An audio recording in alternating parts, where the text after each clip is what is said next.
How to create a new branch and merge the code with the master. If you are interested to see the same video in English or in a Gujarati, link is in the video description.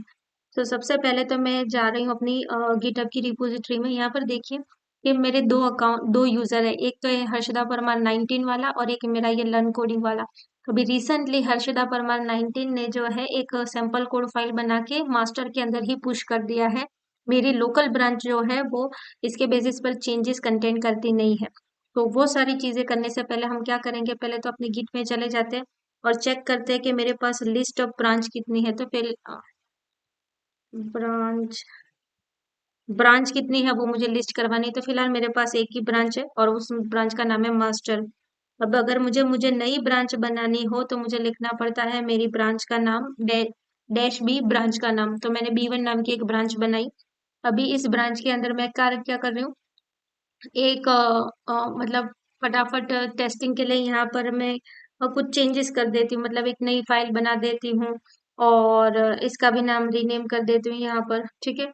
और invoice controller के अंदर जो एक नई file बनाई और invoice controller के अंदर मैंने क्या किया, यहाँ पर एक चेंजेस कर दिया। तो दो चीज हुई है फिलहाल मेरी इस ब्रांच के अंदर, एक तो नया कंट्रोलर बनाया और दूसरा क्या बना के रखा है मैंने, इनवर्स कंट्रोलर में चेंजेस किया। तो अब सबसे पहले मुझे क्या करना होता है, स्टेजिंग। तो गिट ऐड हो चुकी है, उसके बाद गिट कमिट डैश एम और यहाँ पर मुझे क्या करना होगा, B1 ब्रांच कमिट, ठीक है, ये कर दिया। अभी B1 ब्रांच जो है वो मुझे अभी लोकल में ही दिखेगी, देखिए लोकल में है, रिमोट में नहीं है। रिमोट में दूसरी ब्रांच वगैरह दिख रही है, लेकिन B1 ब्रांच जो है वो रिमोट में यहाँ पर दिख नहीं रही है। तो सबसे पहले मैं क्या कर दूंगी, इस ब्रांच के कोड को पुश कर देती हूँ। चलता है ऐसे वैसे तो प्रोग्रामेटिकली सब चल जाता है। तो यहाँ पर मैं क्या करूंगी, गिट फिर कमिट कर दिया तो पुश ओरिजिन और यहाँ पर जाकर मैं लिखूंगी B1। तो मेरी ब्रांच जो है वो B1 नाम की यहाँ पर बन जाएगी, इधर यहाँ पर, ठीक है। देखिए मैं इसको रिफ्रेश करती हूँ और यहाँ पर मुझे 2 सेकेंड रुकिए, दिखनी चाहिए, ठीक है। B1 ब्रांच बन गई है और उसमें रिशन पुश हुआ है। अभी देखिए मैं जैसे B1 ब्रांच में जाऊंगी तो B1 ब्रांच के अंदर यहाँ पर मुझे यहाँ पर कंट्रोलर्स के अंदर वो दिखाएगा, वो इनवॉइस कंट्रोलर, ठीक है। लेकिन जब मैं क्या कहते हैं कि मास्टर ब्रांच में जाती हूँ तो मास्टर ब्रांच के अंदर यहाँ पर कंट्रोलर के अंदर मुझे अपना कोड नहीं दिखेगा, जो नया कंट्रोलर बना के रखा है इनवॉइस न्यू वो दिखेगा नहीं यहाँ पर, ठीक है ना। मैंने अभी रिसेंटली जो बनाया था वो, तो मुझे क्या करना होगा कि अपनी B1 ब्रांच के कोड को मास्टर के साथ मर्ज करना होगा। तो उसके लिए मैं क्या करूंगी, सबसे पहले तो यहाँ पर जाऊंगी गिट चेकआउट, ठीक है, और उसके बाद मैं लिखूंगी यहाँ पर मास्टर। तो अभी देखिए मास्टर के अंदर भी जो हर्षदा परमार 19 ने कुछ चेंजेस किए थे, वो कल के साथ अपडेटेड नहीं था, ठीक है ना। तो मैं हमेशा जब भी मास्टर के साथ मर्ज करना हो तो हमेशा उससे पहले पुल कर लो, चेकआउट मास्टर पर करने के बाद पुल कर लेना जरूरी है, ठीक है। तो यहाँ से जैसे मैंने मास्टर पे क्लिक किया, एक सेकेंड में गिट पुल, सॉरी, पुल कर दिया यहाँ पर। और उसके बाद हाँ पुल करके चेक कर लेते हैं कि सभी चीजें अप टू डेट है। तो ऑलरेडी अप टू डेट है, मतलब मेरी लोकल ब्रांच और मेरी github.com की मास्टर ब्रांच एकदम अप टू डेट है। अभी मैं यहाँ पर क्या कर रही हूँ, मास्टर ब्रांच के साथ मेरी B1 ब्रांच के कोड को मर्ज करना चाहती हूँ। तो यहाँ पर मैं लिखूंगी गिट मर्ज और फिर लिखूंगी B1, ठीक है।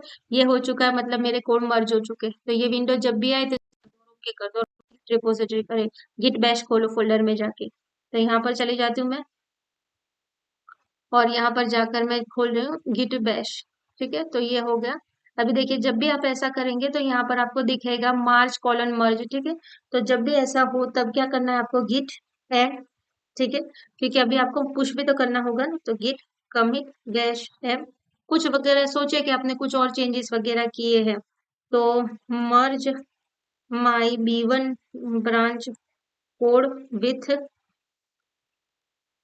मास्टर, ठीक है, कमिट करना होगा।